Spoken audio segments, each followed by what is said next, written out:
Para sa maitim na gaya ng siko, batok, tuhod at iba pa na nagbibigay puti kinis sa balat. 3 perasong kalamansi ang aking inilagay.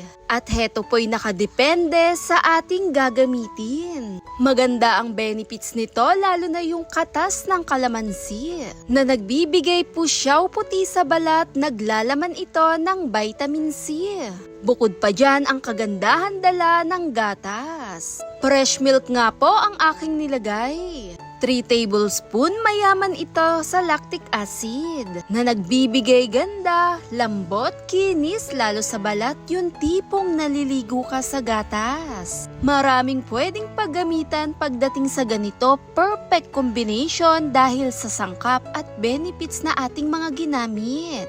Datingan din talagang nagbibigay pusyaw ito dahil sa dala ng kalamansi kasama ng gatas. At halu-haluin lamang itong mabuti, magagamit na rin to kahit 2 beses natin bago tayo maligo. Dinirekta ko nga lang tong in-apply sa aking balat sa parte po ng mga tuhod, siko, bato, kahit sa paa ay pwede ito.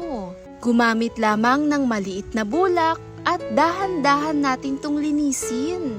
Kahit sa parte ng maiitim sa ating balat ay pwede ito dahil nakakatulong siyang magbigay pusyaw lalo sa pangingitim gaya ng dark spot.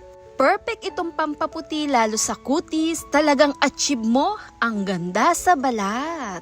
5 to 10 minutes, pwedeng ibabad, isabay sa ligo. Thanks for watching guys! Bye!